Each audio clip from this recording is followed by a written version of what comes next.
नाशिक महानगरपालिकेच्या प्रचारार्थ प्रभाग क्रमांक 10 मधील भारतीय जनता पार्टीच्या अधिकृत उमेदवार समाधान देवरे, माधुरी बोलकर, विश्वासप्पा नागरे व कलावती सांगळे यांच्या प्रचारासाठी आयोजित करण्यात आलेली भव्य जाहीर सभा मोठ्या उत्साहात संपन्न झाली। या सभेसाठी नामदार पालकमंत्री गिरीश महाजन व नामदार जयकुमार रावल यांची प्रमुख उपस्थिती लाभली। जाहीर सभेत उपस्थितांना संबोधित करताना नामदार जयकुमार रावल यांनी भावनिक व आक्रमक शैलीत भाष्य केले। प्रभू श्री रामचंद्राच्या पदस्पर्शाने पावन झालेल्या या भूमीला मी नमन करतो असे म्हणत त्यांनी नाशिक शहराचे असलेले आपले नाते अधोरेखित केले। ज्या शहराने आम्हाला मोठे केले, काम दिले, घर दिले आणि ज्या गावाने घडवले त्या गावासोबत आम्ही नेहमी कटिबद्ध राहिलो आहोत आणि राहू असा ठाम विश्वास त्यांनी व्यक्त केला।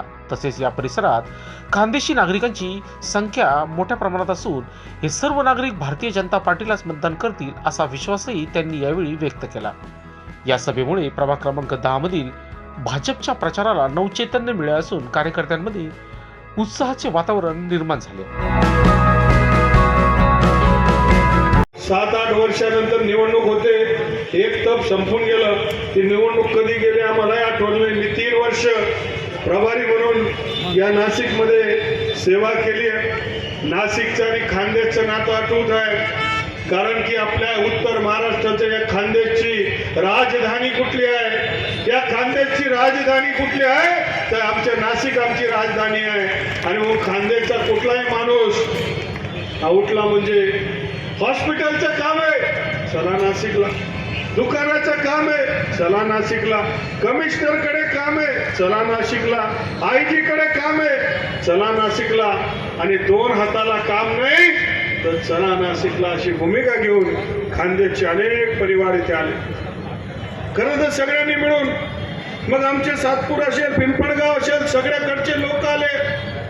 जुनीच्या पूर्वीच्या काळामध्ये छोटे छोटे गाव होते, नाशिक नगरीला ते जुळले आणि औद्योगिक नगरी म्हणून धीरे धीरे जगाच्या नकाशावर आमचं सातपूर पिंपळगावचं नाव पोहोचलं।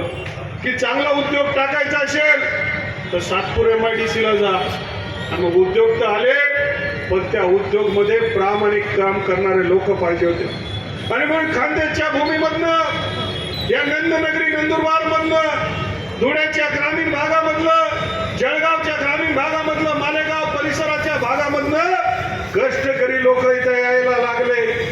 ते आले, 2 हातावर आले, थैली घेऊन आले। गरीब माणसं होते, बेरोजगार होता, कधी दुष्काळ होता। माझ्या तालुक्यातले बी लोक आले, कारण परिस्थिती तशी होती। शेतकऱ्याचे मुलं होते, पण काम करण्याची जिद्द त्यांच्यामध्ये होती, प्रामाणिकता त्यांच्या मनामध्ये होते, कष्टकरी विचार त्यांच्या मनामध्ये होते। जी मिळाली ती नोकरी घेतली, जे मिळालं ते स्वीकारलं, आपलं रक्त जाळलं, आपला घाम गाळला आणि कष्ट करता करता आता छोटे छोटे घर त्यांचे तयार झाले, त्यांचे मुलं शिकायला लागले आणि ते सुखी आणि समृद्ध झाले। ते पाहून आमच्या सारख्यांना मनामध्ये खूप समाधान होतं।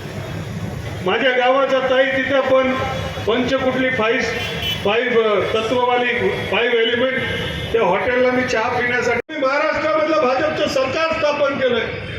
तुम्ही आम्हाला आमदार मंत्री बनवलंय, दिल्ली आमच्या ताब्यात आली, पण गल्लीचा माणूस सुद्धा भारतीय जनता पार्टीचा असला पाहिजे, तो प्रयत्न तुम्हाला करायचंय। ती विनंती करण्यासाठी मी आलोय आणि तुम्ही सगळे मला खात्री द्या। मी फार दुरून आलो, आमच्या छोट्याशा धुळ्यामध्ये निवडणूक चालू आहे, पण मी ते सगळं सोडून आलो कारण आमचे लोक इथे सुद्धा आहेत। आणि मग आपण सगळेजण हात वर करा आणि मला शब्द द्या। मी म्हणेल भारतीय जनता पार्टीचा जोरात जोरात नाशिक हल्लं पाहिजे। भारतीय जनता पार्टीचा, भारतीय जनता पार्टीचा। आपले मत, आपले मत, आपले मत। शब्द पक्का आहे ना? बिंदास राहू का? आता इथला दूर तिने आवाज बोलत म्हणा आपण नाशिक मग कोल्हे तरी वाईट वाटी याच नव्हता करणार, म्हणून मी काय बोललो नाही। पण जरा आता आपल्या जोरमाता काढणं पडी। खानदेशला प्रत्येक माणूस एक विचाराने, एक दिलाने, कारण आम्ही प्रामाणिक लोक आहेत, कष्टकरी लोक आहेत। ज्या मातीने आम्हाला संधी दिली, ज्या झाडाने आम्हाला सावली दिले, तिथे आम्ही खानदेशकरांनी ठरवलंय की या नाशिकच्या दुधामध्ये साखरेप्रमाणे मधप्रमाणे मिळून जायचं आणि तुम्ही जर नगरसेवक दिले तर आम्ही ठरवले पक्क कमळलेच मत देवाने पक्क आहे ना. मला ऐकू येत नाही, जोरमान बोला हो. खानदेशच्या पटामध्ये भेटते ना कमळले.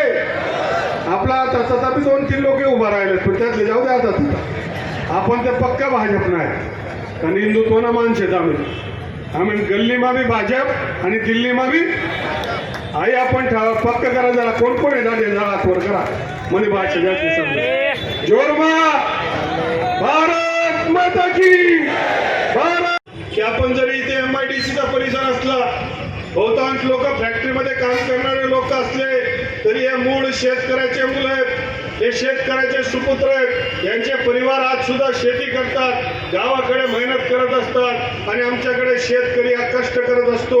शेती माल तो पिकवू शकतो पण पिकवलेला माल हा विकण्याचं काम फार अवघड आहे. केळी पिकवली भाव कमी झाला, पपई पिकवली भाव कमी झाला, कांदा पिकवला भाव कमी झाला. अरे जे आम्ही पिकवतो त्याला भाव मिळत नसतो आणि ते खातं आता माझ्याकडे आलंय, ती जबाबदारी माझ्याकडे आली. आणि मग ताई मला सांगायचंय की नाशिकचा विचार करत, खानदेशचा विचार करत मी जेव्हा मागच्या काळामध्ये समृद्धी महामार्गावर गेलो त्यावेळेस मी पाहिलं की जगातलं सर्वात मोठं महामार्ग देवेंद्र फडणवीस साहेबांनी बनवला. संधी द्या. काही इथले स्थानिक काय बाहेरचे सगळे म्हणून आता हे दुधात साखरासारखं मिक्स झाले आणि आज या 4 सामान्य लोकांना, त्या गरिबाच्या लेकांना आपण भारतीय जनता पार्टीची उमेदवारी देऊन केदारे साहेब, हेमाताई, आपले श्रीमाताई, मोठं काम आपण केलंय. मी आपलं मनापासून आभार व्यक्त करतो की कष्टकरीला न्याय देण्याचं काम आपण केलं. निवडणुकीमध्ये उभं राहण्यासाठी पहिले आम्हाला वाटायचं की बॅगवाले लोकच पाहिजे, बंगला आणि गाडीवालेच लोक पाहिजे, पण सामान्य कष्टकरीला सुद्धा न्याय देणारा कुठला पक्ष असेल तो केवळ आणि केवळ भारतीय जनता पक्ष आहे असं सुद्धा मला अभिमान. नाशिकच्या पवित्र शहरामध्ये प्रभू रामाच्या पदस्पर्शाने पावन झालेल्या भूमीला मी नमन करतो. नाशिक ही हिंदुत्वाची अत्यंत महत्त्वाची भूमी आहे आणि मग भारतीय जनता पार्टीच्या उमेदवारांच्या प्रचारासाठी मी आलो होतो. प्रभाग 10मध्ये आमचे 4ही उमेदवार आहेत. पूर्ण नाशिक शहरामध्ये कमळाच्या निशाणीवर, भारतीय जनता पार्टीच्या याच्यावर निशाणीवर आमचे उमेदवार उभे आहेत. आपण जर बघितलं तर मागील 1.5 वर्षापूर्वी ही दिल्लीची केंद्राची निवडणूक झाली. दिल्लीमध्ये भारतीय जनता पार्टीचं सरकार आहे. मुंबईमध्ये 1 वर्षापूर्वी जी निवडणूक झाली तिथे भारतीय जनता पार्टीचं महायुतीचं सरकार आहे. तुम्ही जर बघितलं नाशिकमध्ये सगळेच्या सगळे आमदार भारतीय जनता पार्टीचे आणि मग स्वाभाविकच जनतेने हे ठरवलेलं आहे, हा निर्धार केला आहे, निश्चय केला आहे की गल्लीपासून तर दिल्लीपर्यंत भारतीय जनता पार्टीच्या कमळाच्या निशाणीवर मतदान करण्याचं ठरवलं आहे. कारण नरेंद्र मोदी साहेबसारखे, देवेंद्र फडणवीस सारखे महारथी आमच्याकडे आहेत आणि म्हणून त्यांच्या विकासाच्या मुद्द्यावर विश्वास ठेवून या सामान्य लोकांना भारतीय जनता पार्टीने ती उमेदवारी दिली आणि म्हणून सगळे मतदार नाशिकचा रेकॉर्ड ब्रेक निकाल आपण सगळेजण ऐकणार आहेत. कारण पुढच्या काळामध्ये कुंभचा मेळा आहे आणि जगातले देशातले लोक ज्यावेळेस येतील तर भारतीय जनता पार्टी या गोष्टीचा विकास करू शकते आणि म्हणून सामान्य लोकांनी ठरवलं आहे, हा निर्धार केला आहे की त्यांचं मत कमळाच्या निशाणीवर भारतीय जनता पार्टीला. आज मी नाशिकनी पवित्र भूमीमा येईल आणि प्रभू राम यासना पदस्पर्शतीन पावन होईल भूमी ह्या भूमीला मी नमन करस. आपल्या खानदेशी माणसे जथे बी जातस तथे प्रामाणिक राहतस. या नाशिकनी भूमीने आमले सावली दिली, आमले 2 हाताचे काम दिलं, बिन म्हणजे थैलीवर येईल होतो ताटे बंगला दिला. आणि म्हणून ज्या गावनी ज्या शहरनी आमले बट सांभाळले त्या गावना बरोबर आम्ही साखर निघत दूधमा त्यामा गोड वैगवत आणि म्हणून आम्ही ठरवलं की नाशिक जर हिंदू नगरी आहे, कुंभ नगरी आहे, त्या आम्ही बी त्याचबरोबर भाजपलेच मतदान दिसूत. आमना बाकीना आता तर कथा बी होतील पण आम्ही पूर्ण खानदेशकर आई ठरवले की खानदेशना मते या कमळलेच भेटतील आणि आम्ही सगळे एकत्रित वैष्णवी कमळले मतदान करतो. खानदेशच्या तमाम लोकांना मी विनंती करतो की बट्टाजन एक व्हा आणि त्या दिन 15 जानेवारीले सकाळी पहिलं काम करा ते मतदान करा आणि ते कमंडा निशाणीवर करा एवढी विनंती करतो. आमची सीमाताई असेल, आमचे फरांदेताई असतील, राहुलजी डिकले असतील, या सगळ्यांचा हात बळकट करा ही विनंती करतो. आणि विश्वास आहे की महाराष्ट्राच्या पेट्या फुटतील तेव्हा मुंबईवर बी आमचा कमळाचा भगवा असेल, नाशिकवर बी कमळाचा भगवा असेल आणि धुळ्यावर बी कमळाचा भगवाच असेल. लोकशास्त्र न्यूजसाठी बट्टी आढाव, सातपूर.